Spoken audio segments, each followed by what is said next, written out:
I'm Denny Hurd. I'm sure most of you already know who I am. I'm kind of notorious around the club here, I guess, but not quite as much as Tim. For different reasons. When Tyre asked me to do a demo tonight, why the thing I was going to do was show you how to make snowmen. And then Tim one-upped me and he made these. So for part of my demo, to take advantage of him, I'm going to take this and trade it into this. No, I'm just kidding. I know Tim would get upset if I did that, wouldn't you, Tim? There's the door. You want to do the demo then? Okay. The demo tonight is going to be some suggestions, some tips and helps if you do a lot of what I call production work, or if you do things, you make more than one copy of something. And I found it to be very, very beneficial to me in figuring out how to use my tools, thinking of how can I spend my time most effectively, most efficiently, and a lot of other things. So if any of you are interested in something like this, I would recommend that you at least try it. And that's mainly making a duplicate of something that you've already made. And that'll give you a lot of experience because it will help you with your eyes. You'll be able to look at things and say, okay, this looks just like this, or it's not. I need to make some changes and variations in that. And the other thing is wood turning is an awful lot of motion and coordination between what your hand is doing, what your eyes are seeing, and what the lathe is doing. And the more of that you can do and try to match exactly what you want, the better wood turner I think you'll be. Now, the things that I'm going to suggest tonight are not new. Wood turning has been around for, what, several hundred, maybe thousands of years. And people have been turning spindles and chair legs and a lot of things like that for just about that length of time, bowls. But I've accumulated a few ideas from other people, and so I thought I'd share those with you tonight. And I don't have all the answers, and I don't know everything about wood turning for production, but I thought I'd share a few with you tonight. And Glenn said he would help me tonight. So Glenn, would you like to stand up and come up here for a moment? Those of you who don't know, Glenn is one of the best looking members of the club here, partly because he's one of the oldest. And I can only say that because I'm... age-wise. Yeah, age-wise, yeah. That's what that look is for the Christmas ornament when it's done. Oh, okay. Can all of you see that? I should get over here under the camera, is that right? That's the Christmas ornament that Tim makes when everything is all done. Puts the top and the bottom together, and that's a Christmas ornament. So you can use the snowman, like he's saying, and you can make as many of those as you want. If you want to make a dozen or 50 of them or 100 of them to sell at craft shows, you can give to your family or friends. But all those are things that are associated with production turning. Okay, Glenn, this is going to be pretty hard, but I'm going to see if you're up to it or not. Okay. One of the very first things usually you do if you're turning spindles is you want to find the center of the piece, right? Because that's what you want to put on the lathe. You want to find the center unless you're intentionally, like Teresa, trying to turn it off-center. And after doing this a few hundred times, I decided that there's got to be an easier way than taking this piece and one of these. You're going to hold that for me a minute? Yeah. Okay. Where you hold it like that, put it on a table or something, and then you draw a line across like that, and then turn this. Or you can draw a line straight across from one corner to another. Thank you. Okay. I'll have you do something else just a minute. I mean, we're all familiar with that, and that's one thing that you can do to find the center of a piece. Now, if you're doing 50 of these or 100 of these, how long is that going to take you? A while. And either one of those two ways work very good. Some people who are good enough wood turners can say, oh, I want it just about there. And that'll be the center of the piece of wood. Richard Raffin or some famous wood turners like that can do things like that. But I found a little different method that I use. And I make a lot of pieces out wood out of this. This is the blanks that I start with. And so to find the center of those, I put this little square on the table here like this, corner of your workbench or anything. And the thickness is important, but it's not essential. I'll show you in just a minute. Okay, Glenn, could you draw a couple lines for me? Just right across the end there, Like this, huh? just like that. And then we'll turn them 90 degrees, and we'll do the same thing.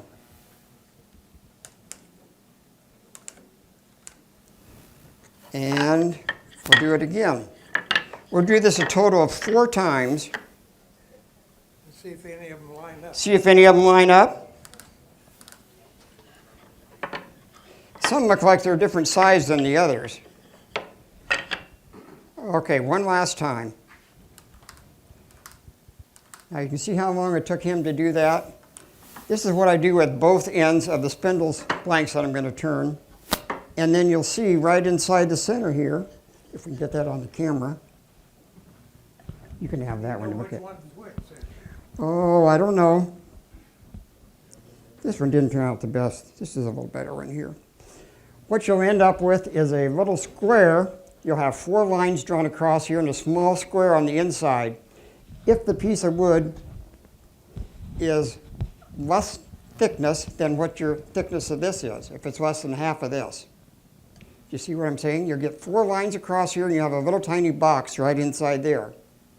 Now it's much easier to find the center of that little tiny box than it is this big one, or a bigger one like that. And so that's what I do. I'll look at that.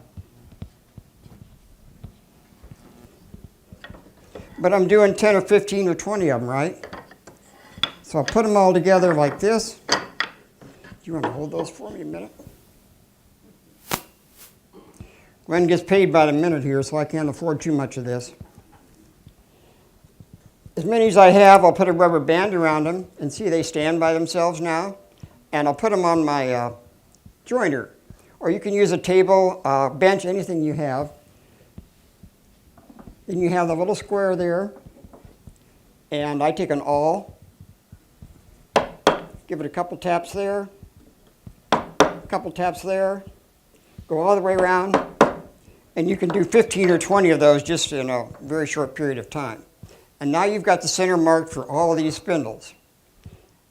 Now if you have a real thick one, like this, I'll put this under the camera here. Pardon me? Leave it there? Okay. Okay. This is a thicker piece of wood, and I have 2 thicknesses of wood here. This is about 3/4, and that's about 1/2 inch. So you can do the same thing with that. Lay it there, draw the line across.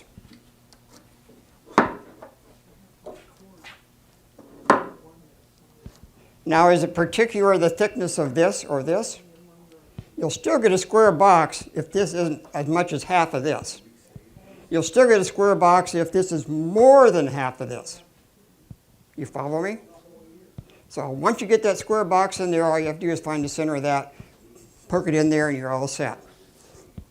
The other thing, if you ever have a piece like this that you've turned down a little bit and you want to find the center for that, you can do the same thing with that. Are we doing it right, Glenn? Looks good to me. And then you have a square inside there. And if the square is still too big for you, then you can get a thicker piece of wood, just whatever you want to do. There's nothing sacred about these pieces of wood. They're just a couple that I had in my shop. I nailed them together so I'd have a square like that, so I can easily turn them this way or this way, and they all line up, and it goes pretty fast for me. Any questions on that? If you're turning spindles or anything like that, thank you very much, Glenn. I appreciate your help. Okay, you're welcome. You're good at drawing Gonna lines. send me a check then? That's right. It's in the mail. I'm applying to the government, and they're going to send you a check pretty soon. Any questions on that? Now that's, to me, is one of the first things that you want to do if you're turning any spindles and you're doing a whole bunch of production work. I've got a lot of things to talk about tonight, and a lot of it may not run in order from one to the next, but I'll do the best I can.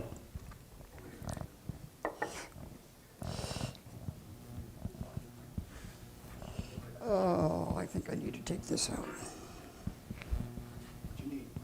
I'm going to take this off. Oh, there we go.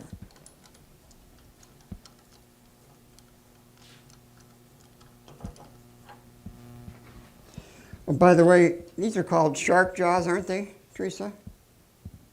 I think they're called shark jaws. They're a little bit different. They're pointed out farther than the others. And I use this a lot when I do specialized wood turning, but it's just exactly the same chuck, just with a different set of jaws.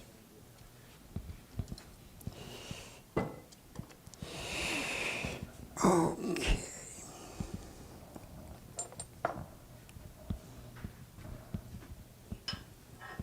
The next thing you need besides a lathe is a tool rest, right? And tool rests come in a variety of different sizes and colors and shapes and everything else. Some of them are curved if you're doing bowls. Some are real short, some are real long, vary in all different kinds of sizes. But this is made by Robust, but it's very similar to the one that Steve has, and has a hardened steel rod on the top.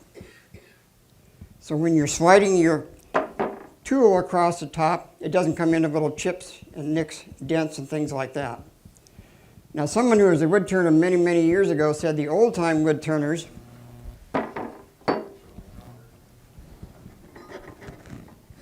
they would have just a piece of steel for a tool breast, and so they take a file and cover a little notch here and a notch here and a notch here, and that's where they wanted to make their different items in their piece of wood.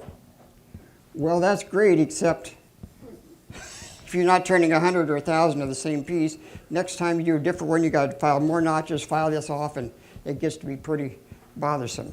This, by the way, have any of you seen something like this before? This is a tool rest that fits with two banjos. You have two of them here, and this was used a lot too in the older days when they had a lot of spindles they were turning. And you put it in two rests, and then you have the full length of this tool rest. Otherwise, usually this is really about the longest. You can have a little bit longer than that, but if you get too far on the end here when you're turning, this might turn on you unless you cranked it down really tight, or you're using your tool might slip off the end. And so that's what they did with these. This came from a Sears Craftsman lathe that I bought years and years ago. And I turned literally hundreds of items on it using this tool rest. And by the way, if you have any questions anytime, be sure and ask me. We'll wait till Tim gets out of the way. That came with two banjos in? It came with two banjos, yes. Yeah, it was an old Sears Craftsman lathe, and it had two banjos on it like this. That's what's called a banjo. And then you put one in each end, and then you can adjust it, slide it back and forth, do whatever. And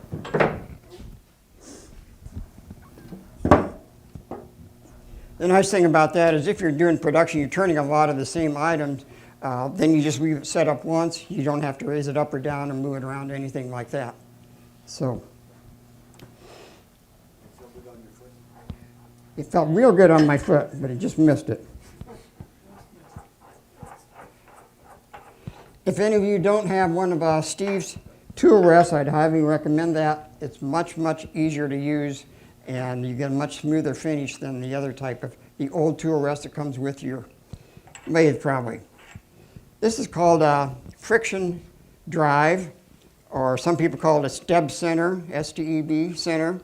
Some of them will fit directly into the chuck that I have back here. I think you have one of those, don't you, Teresa? That fits in your chuck? Yeah. So you can use it that way, put it in your chuck, and then as soon as you're through with this, finding the center, then you can take it out and use your chuck. If you're doing quite a bit of wood turning, you can use this with a point on this end, 60-degree cone, I think they call it. We'll see if it's going to work here.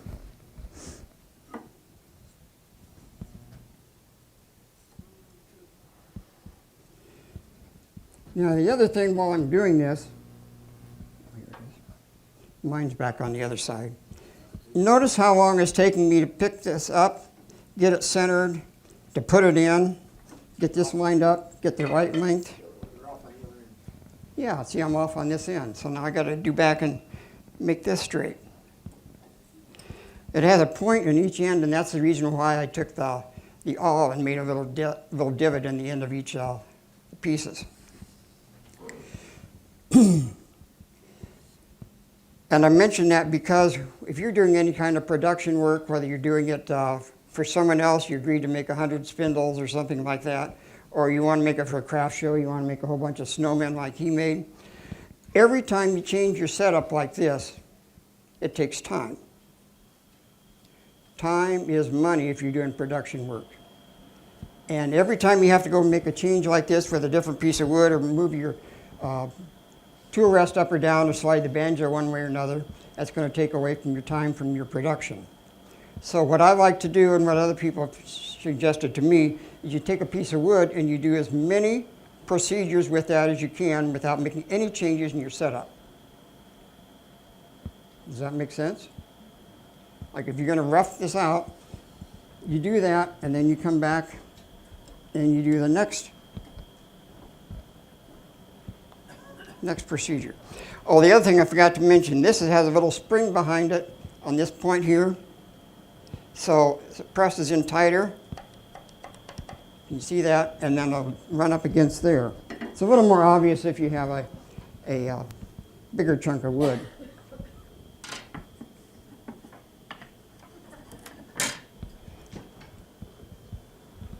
And I'll show you another little trick when you get good. Put that in one end. And again, if you get real good at this and don't need to find the center of each piece, well, it doesn't take very long, just in there, crank it up. See, it's still not centered. Thank you.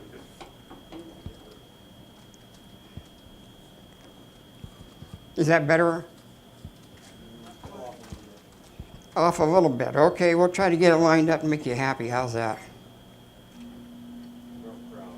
Yeah. Is that better now? Now you remember, we're going to make this square piece into a round stick.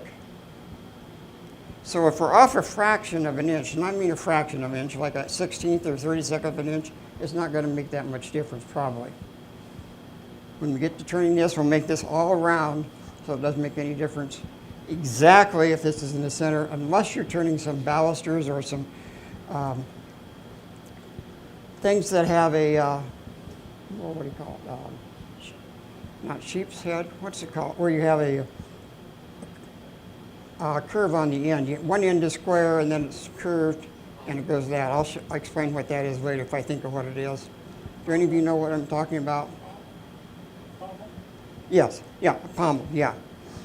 Because then you want it exactly centered because these will be off if it's not. Okay.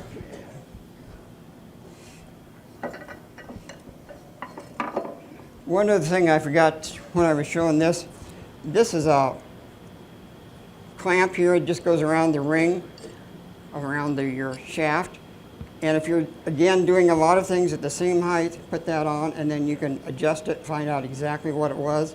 You can mark this, and then you don't have to go back and change this all the time and get the correct height. And they make this in all different sizes for the big posts as well as the smaller ones. Okay.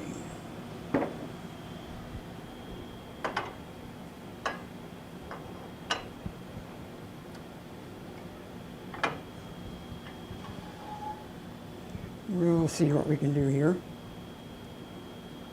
Oh, I forgot one thing. Does anybody know what that is? Your name? No, I know who I am, I think.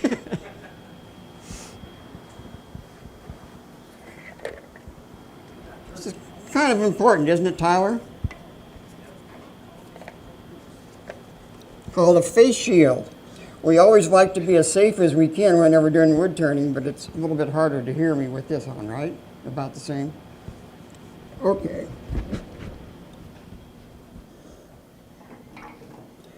And most of you probably know what this is, don't you? A roughing gouge. We use it to take a piece that's square and make it round. First, we don't need to know exactly what size it is, but we want to get those corners off.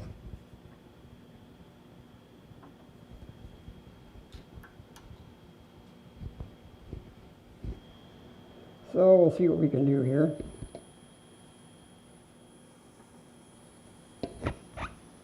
I'm sure many of you have done this a lot of times, right?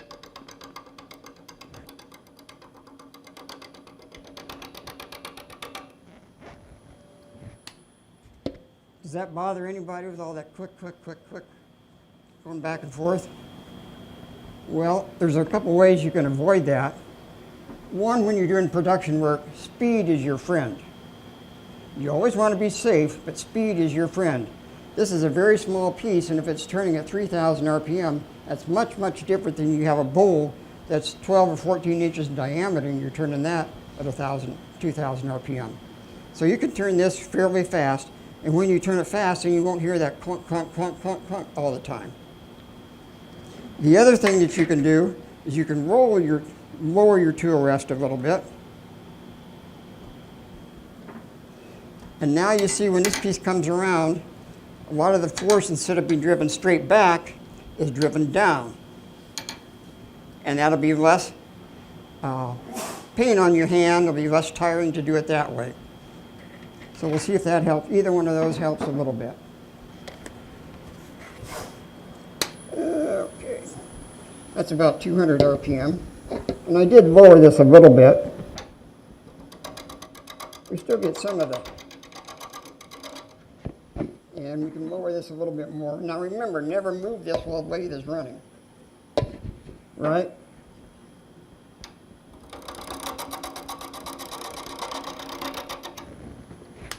Can you see now how far down my hand was as opposed to being up like this? And that makes a lot of difference when you do it all day.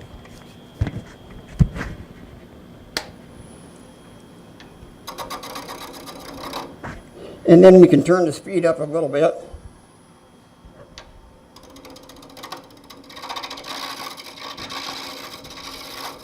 Now you don't hear all that crunch, crunch, crunch, right? So we'll go a little bit faster.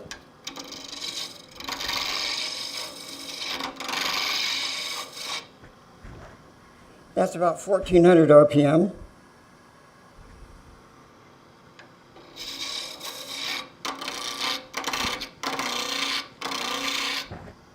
That's about 1,700. And we can keep going up and up, can't we?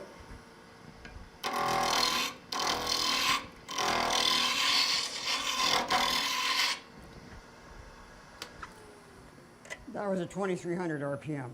And if you're doing a lot of spindle work and you're reasonably good at it, you can go up to around 25, up to 3,000 RPM perhaps. But again, you want to make sure you're safe when you do it. It's not a 12-inch bowl that you're turning. It's a small, small spindle. Any questions on that?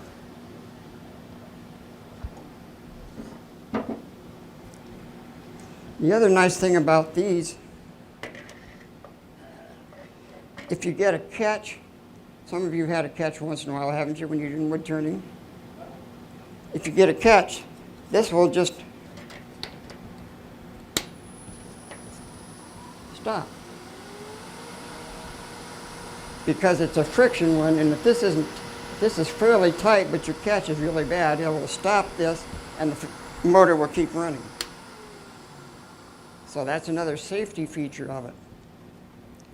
And they make different sizes of this. This is 3/4, or maybe an inch. I think it's an inch.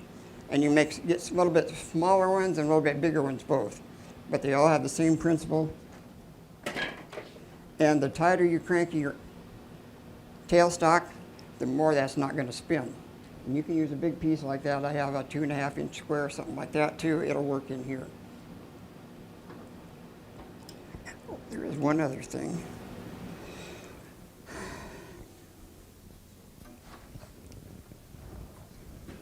If you're using your lathe quite a bit and it feels kind of rough, you can scrape that dirt and stuff off, but you can also use a piece of soap. Run across that a couple times and you will be amazed at how much smoother your piece of wood, your tool slides. Just an old piece of bar soap, a couple times across. Okay. I do not want to get my wire caught in the lathe. There'll be a lot more excitement than what any of us plan on, right? Okay. But now we're using this. Got our face shield back on. But our tool rest is only this wide, but we want to make the entire piece round, right? So we can grab this with this hand. Didn't hurt a bit, did it? Go back here, put that end in. Crank that down. And now we can do this part here. We didn't have to shut off the lathe. We didn't have to move the tool rest. We didn't have to adjust the tailstock or anything like that.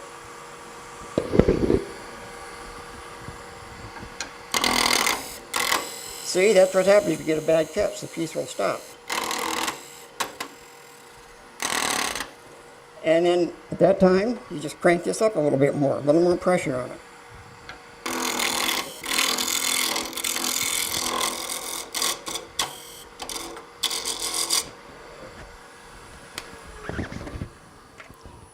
Then I'll mention one more thing that's very helpful when you're doing any kind of production work. Have at least two sets of each tool. This is a roughing gouge. I have another one at home.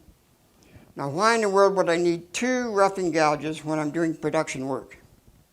Switch tools. What? Just switch tools, it gets dull. Yes, when this one gets dull, I don't shut this off, go over to the sharpening station and sharpen it. I lay it down, and I pick up another tool and just keep going where I'm at. And that again will save you an awful lot of time. So you won't have to keep stopping, sharpening your tool, shutting off the lathe, coming back and doing that. And that's a small thing, but when you're doing a lot of production work or doing a lot of things every day, it will save you quite a bit of time. Any questions on that? Yeah, if you got 8 people turning on 8 different lathes, shut it off. No, certainly, if you're gonna walk away. Oh, yes. Sharpen, shut it off. Absolutely, yeah. You should never, in my mind, it's never a good idea to leave and still have your lathe running. Carol, who are you talking about? I do it, unfortunately, at Somebody my complains shop. when they come back and their lathe is off.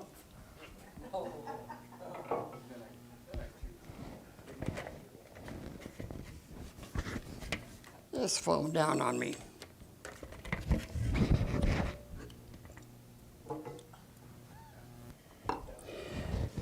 The other thing you want to learn when you're doing any kind of production work is that you can use more than one tool to do the same operation. You can cut a bead with a skew. You can rough a piece of wood with a skew. You can use a roughing gouge. You can actually, if you have a bowl you're making, you can use a bowl gouge. You never, ever, ever want to use one of those roughing gouges on a bowl. Never. If you do it once, you will always understand why not to. This is very, very easy to catch. You can see how big this is. It's quite large around here, and I have one at home that's even bigger than that. But that's great, because then if this gets dull, you can use this or this. But if you have a bowl that you're sharpening, you jam it in there, this entire surface is going to touch the wood. That's called a catch. And that's when you go home or go to the other room and change your underwear if it's real bad. What? And break the tank. Yes. I've seen that. There used to be one back here in the room, and it had a bent tang right here. Because someone who had a roughing gouge for spindle work used it on a bowl. It can break right there, or it can bend. Either one of those situations is not good. And if you ever get a catch on a bowl or something with one of these, you will remember that. It will also throw the bowl off the lathe. It can throw the bowl off the lathe, it can hit you in the face, it can hit the neighbor behind you, and Tim doesn't like that if he's the one doing wood behind you. One other thing I might mention, is this on the camera here? Okay. You see there's a little dent right here in the piece of wood, and another one right here. If I'm doing a lot of roughing, I can use that. I can hold on my thumb. That gives me a place to know where I'm at. And if I pick up the tool and I grab it like this, then I know instantly where it's at. Rick Reeves, who made thousands of spinning wheels, and also that coat rack over there, taught me that. And you just take your own tool, whatever you like, put it on a belt sander or something else, grind it off wherever you want it, if it's the right hand, the left hand, whatever it is, and then it'll make it easier to hold on to and also give you a point of reference when you're using the tool. Make sense? Okay. I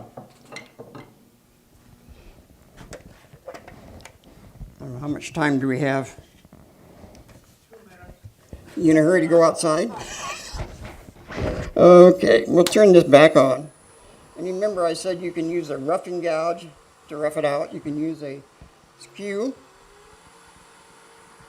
But the most important part whenever you're using wood turning, called the ABCs. Does anyone know what the ABC of wood turning is? Anchor, bevel, cut.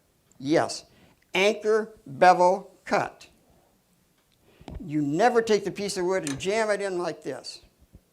Or again, all kinds of bad things will happen. You touch the tool rest, then you move the tool gradually to where it touches the wood. And you'll probably see a lot of new turners, they say, oh, that looks really neat, I'll just grab this. That's the first thing that happens, they get a catch and it scares the heck out of them. Anchor, bevel, that's the part right here, and then cut. Thank you, Tyler. I'm sure all the rest of you knew that too, didn't you? Huh? We'll give him a gold star for that. How's that? Okay. Remember, we were using roughing gouge a minute ago, but the only roughing gouge I have now is dull. So I pick up my skew. I could do the same thing. Anchor.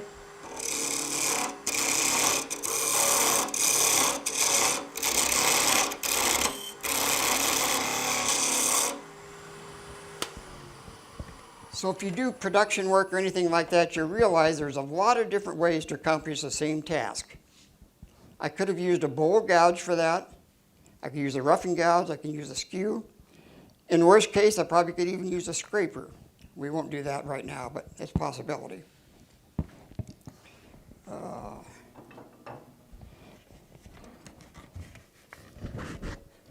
Let's go ahead now.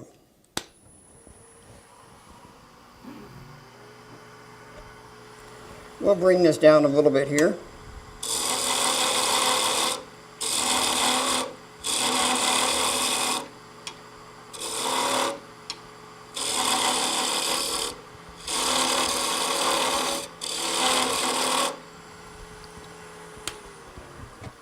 I want to put a 1/2 inch tenon on this. Is this a 1/2 inch yet? No. Not quite? Okay, we'll go some more then.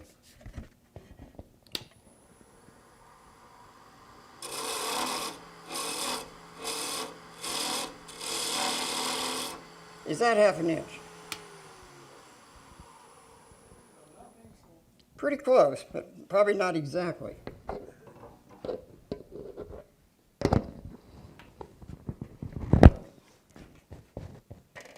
When I'm selling my products, I make for nitty knotties, I have a piece like this and a cross piece with a hole in it that's exactly 1/2 inch that I've already drilled.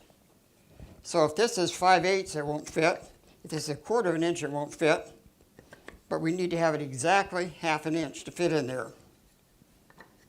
I think I've used that one quite a bit. What's the easiest way to make sure that that's 1/2 inch?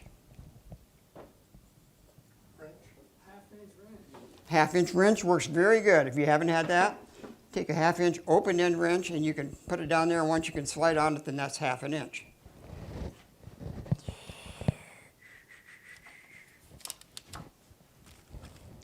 You can use a pair of calipers like this too. If you have this set to be 1/2 inch and right on your lathe, then you can check and see, yeah, that's 1/2 inch, or no, it needs a little bit more.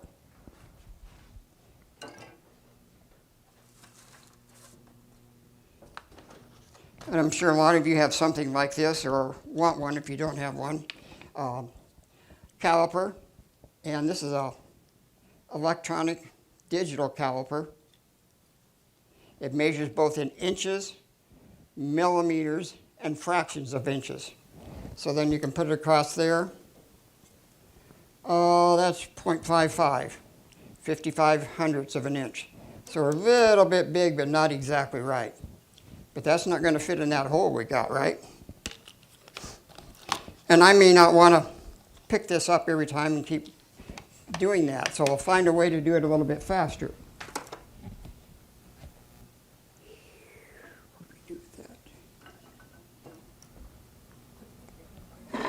You ever lose something you couldn't find it? Happens to me all the time. This has been around for a long time, this type of tool, and it's made so you can cut a tenon to exact diameter time after time after time without stopping every time to measure it. And I'll show you how it works. This was actually made by Wendell Anthony, who used to be a member of our club. He lives now in Dubuque, and he sells these also. And this is just a tool with a sharp edge on it like that. And it's also called a bedan, B-E-D-A-N, the French, and sometimes they use it for that, but I use it for this.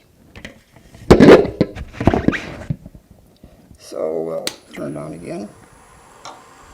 Again, we anchor it.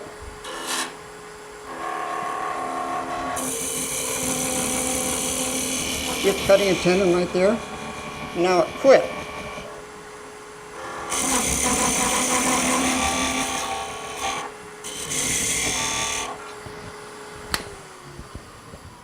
We didn't have to grab our calipers, we didn't have to measure, we didn't have to have an open wrench or anything like that. But with this, we get this exactly 1/2 inch. It's adjusted by loosening this nut and sliding it up or down. And once you get it to be the exact diameter that you want, you probably don't want to change this very often. Because just changing a fraction of an inch can change a fair amount on the diameter of your tenon. But if you make a lot of tenons, like I was making with these, I made a couple hundred of them, 2 at each end. I guess that'd be about 400. It'll save you an awful lot of time. You see how that works? The wood is right here, and then it turns up and it catches against that sharp point, comes off, but once it's that size, it doesn't catch anymore. It doesn't do any more cutting. And there's been a lot of different variations of this over the years. Some of them have a big hook, a half circle, and you use that to make a diameter that you want exactly. I have one of those at home, but this works much better. Besides, Wendell gives me a 50% cut of everything. No, he doesn't. Any questions on that?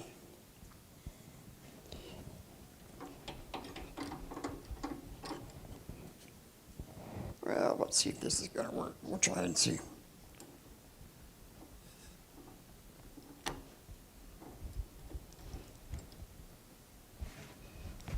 Now, the other thing you'll notice,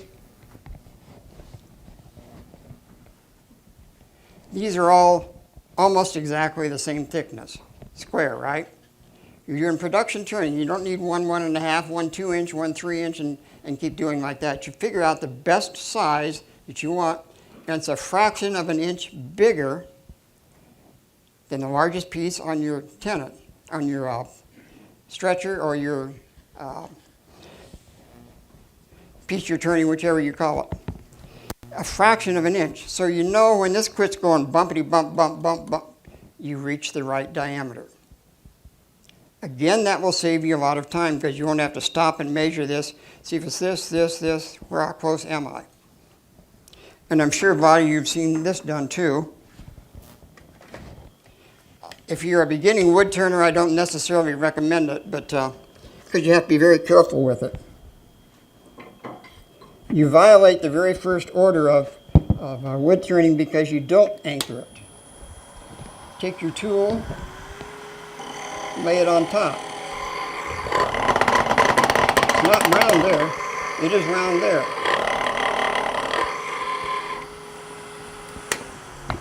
And if you show that to a beginning wood turner, the chances are pretty good they'll say, oh, I should have had it up higher. Oh!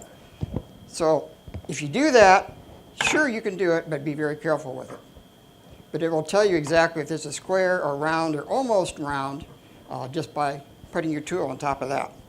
And again, that's a technique that's been used for years and years and years. Nothing that I say today I don't think is any different than what a lot of people have used for many, many years. Okay. And you can also use a bowl gouge to do a roughing if you want to. Doesn't make any difference if you got all your other tools dull and you're down to the last 4 or 5 pieces. Just grab one of these and you can rough it out too. Now what I like to do when I'm making a bunch of these is I'll take my spindles, mark them just like I did over here, put them on the lathe, and make each one roughed out to the right diameter. Then I'll take it off the lathe and put another piece on and do that. Just keep going from one to another. And you can do that without shutting off the lathe if you do it the way I mentioned before. If you have one of these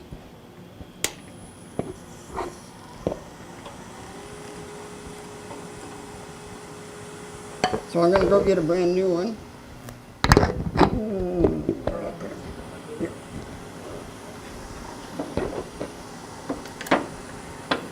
And this one again has a hole in the end, both ends.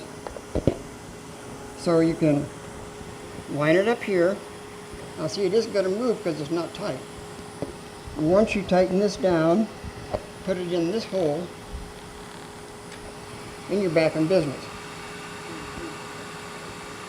Once you get done with this part, uncrank it, turn it end for end, do the same thing. Why would you shut off the lathe if you don't have to? You know how much longer that takes? It doesn't take a lot of time, but if you're making 50 or 100 of these, it takes a fair amount of time.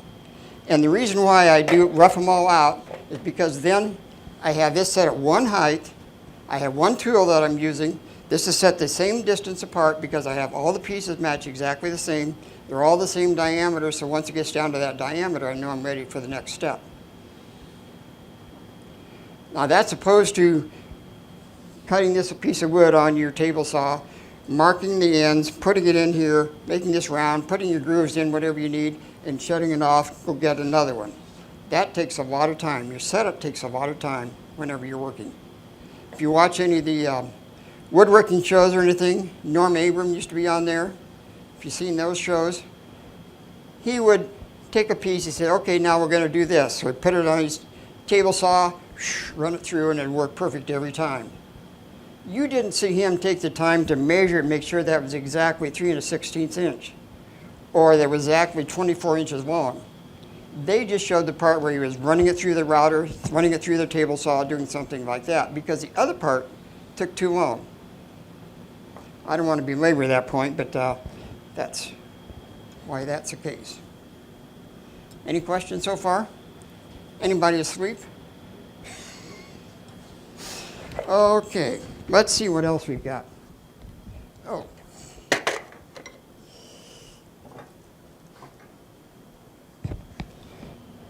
You all know what this is, don't you? A scraper. Now look very carefully at the end of this. Can you see how straight across that is? It's not straight across. It has just a little bit of a curve in there. And you know why? Because if you're using a scraper and you jam it in there and you touch this entire piece of tool through your wood, you're almost guaranteed to get a catch. And that's why the videos that I watch and what I use, I always just have it rounded just a little bit. Doesn't take very much. But that way when you put it in, you won't contact all of that at one time. That's when you get a catch so often as you contact a lot of wood with one tool. Let's see. Get another piece in here. Oh, while I'm here, I'll talk about this too. Leave my other piece in there. Any of you know what a story stick is? You heard of that before? You get the precise measurements and then you can use that stick over and over again. And we use story sticks a lot in wood turning too. So you can mark where your features change, where you need a bead or a cove or something else, some other feature in your tool. I brought my smock and I forgot to wear it. Instead I get to all over this. But anyway, so this is my version of a story stick. It has a little hook on the end and a couple of saw marks here. And what I did was I took a piece here that I know the features are on, put this up against the end, mark the end on this, and then I take it to the bandsaw and make a couple little marks in there. And you can make this story stick as long or as small as you want, or big or small as you want. I recommend having it a little bit wide like that so you can rest it on the tool rest and do that. Okay. I'm sure you want to see how it works too. Gwen, you want to do this? No, we won't have you do it. See, I didn't get that round yet. So that's not going to work, is it? Have you ever heard the expression, listen to your tools?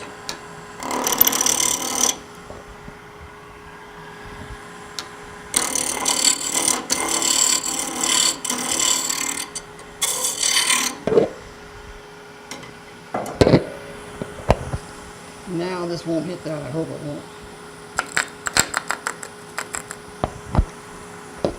Everything can't go perfect in a demo, right?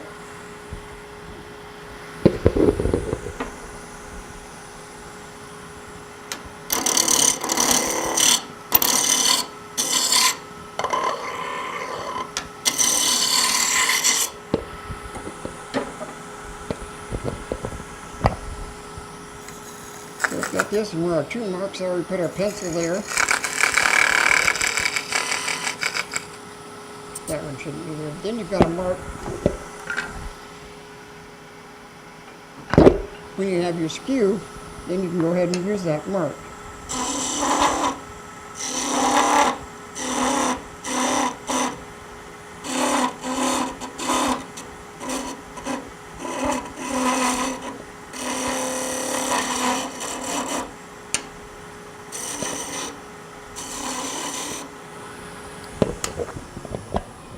And again, while I'm using a skew, if I'm making one cut this way with a long point, I'll go over and make the same cut here.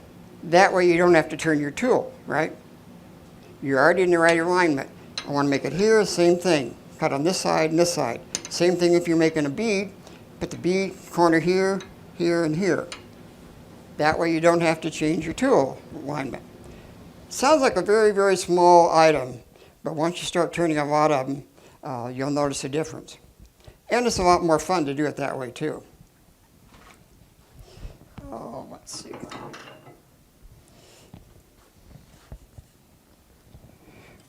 I started a little bit talking about scrapers.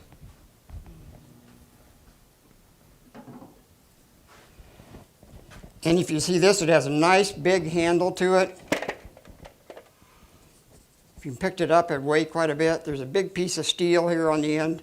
The best scrapers have a thicker piece of steel here and a nice wide piece here. Now, you don't have to have them all 1.5 inches or 2 inches wide, but that gives you more stability when you're making it, when you're scraping your piece of wood.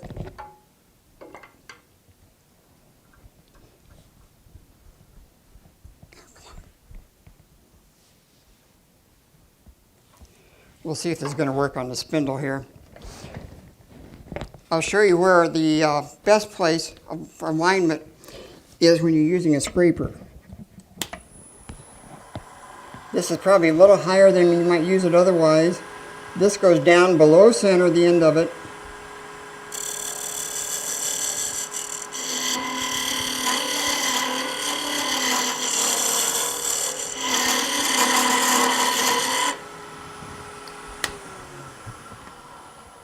I'm kind of exaggerating at this point, you know, that this is up higher. But if this is lower, if you contact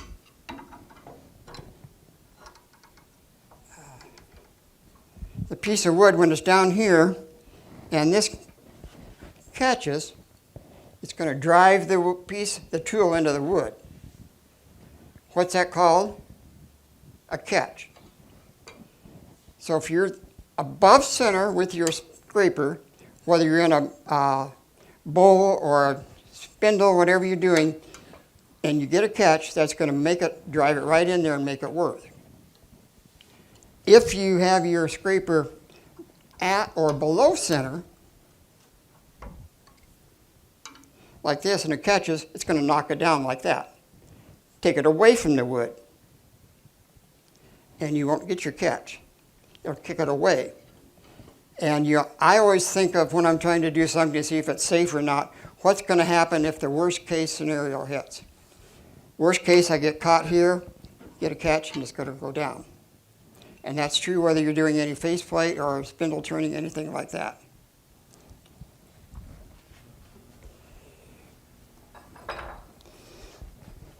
I don't know if you can see this on the picture up here or not, but there's a little tiny burr on the front of that. It's very, very small, but that's what actually does the cutting.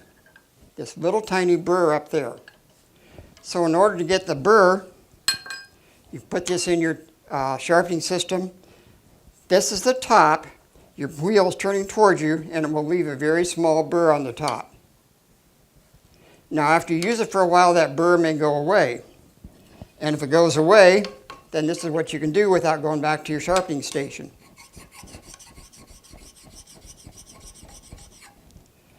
I've removed the old burr, so it's not there. If I tried to put it in here, it wouldn't cut anything. And then I need to put a new burr on there.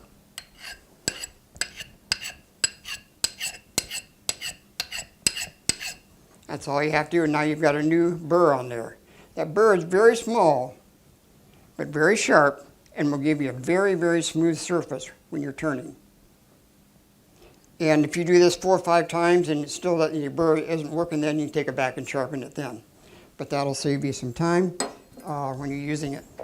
We'll see if we can get it to work here again.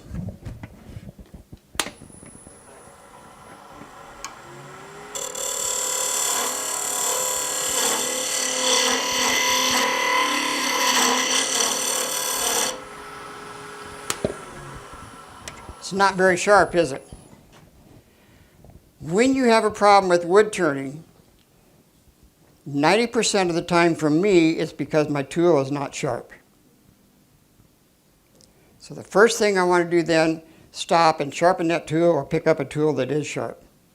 90% of the time for me. I don't know what the rest of your experiences are, but that's true for me. And if you don't know how to sharpen your tools, Teresa's an excellent instructor for that. Come on Monday or Thursday or some other time when she's here, and she will show you how to sharpen your scraper, how to sharpen your bowl gouge, sharpen whatever tool that you need. That was a diamond plate that you used? Yes. Mm-hmm. Yeah. It's a, what did I do with it? 600 grit diamond impregnated steel. That's all it is. And the other thing you want to be aware of when you're doing scraping, you always want this to be less than 90 degrees.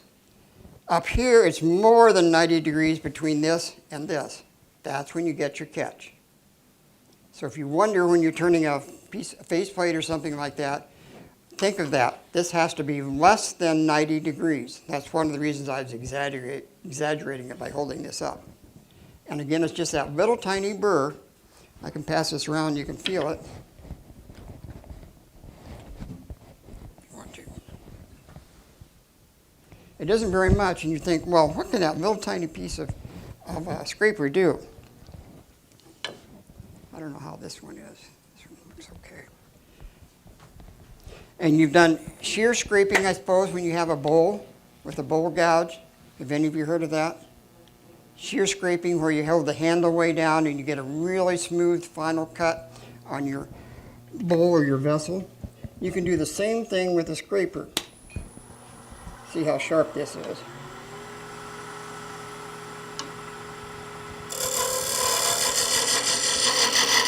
Not too bad.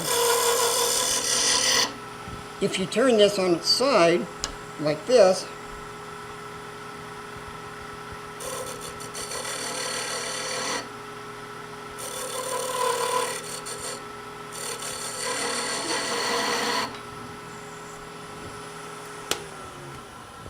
that will give you a smooth surface too when you use a scraper. I just turn this on its side and use the bottom side of it. If I have it turned this way, don't make contact with this edge because it's unsupported. And if you've done very much wood turning at all, you know when you have an unsupported edge, bad things happen.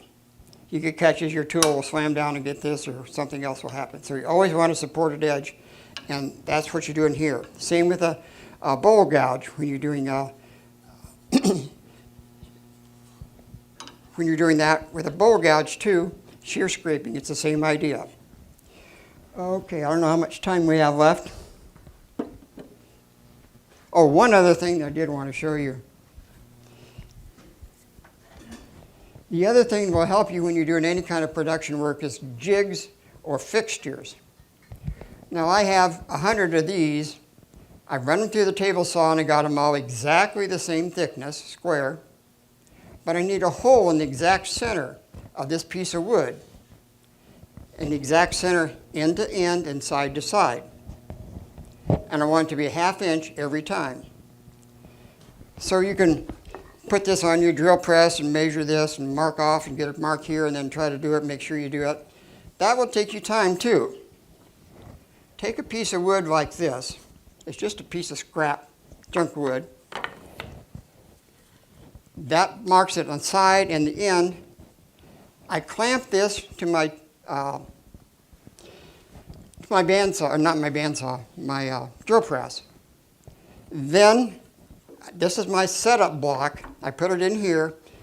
I get the drill bit so it lines up exactly with this, and then I clamp this down tight. Then I can grab 50 of these, put them in here and drill one after another. I don't have to keep moving my drill press. Or I don't have to measure each one of these. Again, that's a time-saving feature. And when you're doing work like that, you can always think, well, now is this the best way to do that? Is there a better way to do it? Could I make a better product when it's finished, or could I do it faster or easier? Instead of getting the chump, chump, chump, chump, chump when it's going like that, you can make it smoother when you do the roughing. And I'll mention Rick Reeves' name again, who made that coat rack, and he made, I think, 6,500 spinning wheels, and each one had from 20 to 100 spindles in it. And someone asked him after he retired, could you now make a spinning wheel? And he only thought for a second. He said, no, because I don't have all my jigs, I don't have my setups, I don't have everything I need. Because he would have everything laid out. Okay, I'm going to make 50 of these today. I'm going to make 100 of these today. I'm going to make 50 of a different piece. Pull them out of a box, put the rough in here, and do that. And he said without these jigs like this, and he had ones that you could get the right angle on a drill press, because if you're familiar with the spinning wheel, the legs go in at an angle. Same thing if you have a stool and the legs are at an angle, you have to get that to the correct angle. You could mess around and move the top of the drill press around. Once you move it, then you got to get it back to 90 degrees if you want to use it again for something else. Same thing with your table saw or with your bandsaw.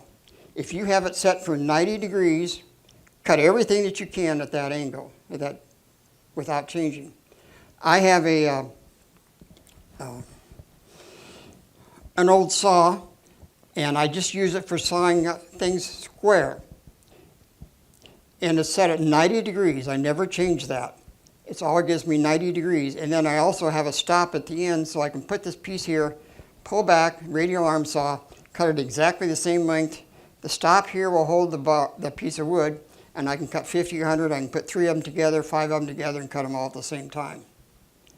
A stop, if you have things that you have to cut all at the same length, on a saw will make a lot of difference. Whether it's a radial arm saw, a table saw, chop saw, whatever it is, band saw, that will help you a lot. Okay? Oh, one final thing and then we'll call it a night.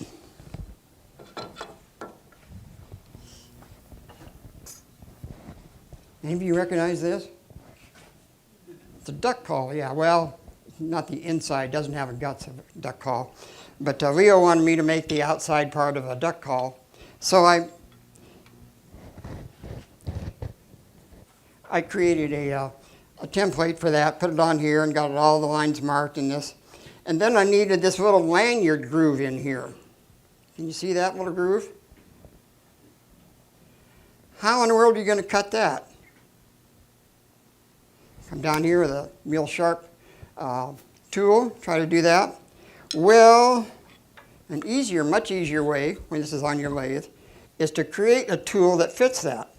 So I had this as an extra old tool, and I put it down here, and it matches up exactly to that groove that I needed. Scraper, put it in, do that, and that's all you have to do.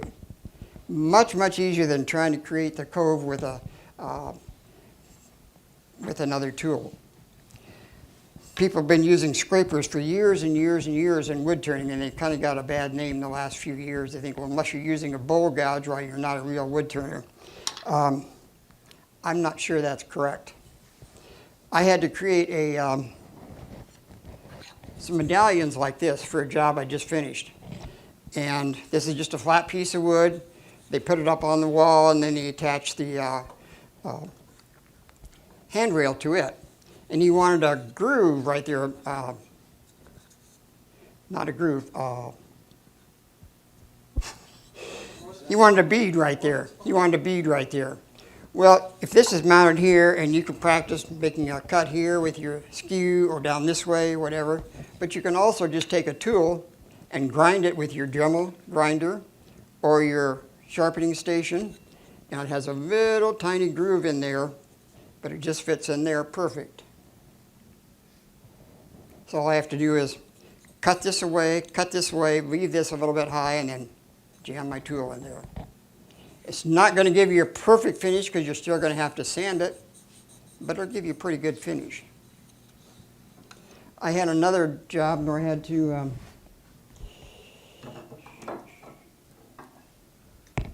make some acorns like this. And you have this cove right down here. Well, you can start it pretty easily with a bowl gouge or with a sharp gouge. But to get clear down in there was a little bit hard for me, so I cheated.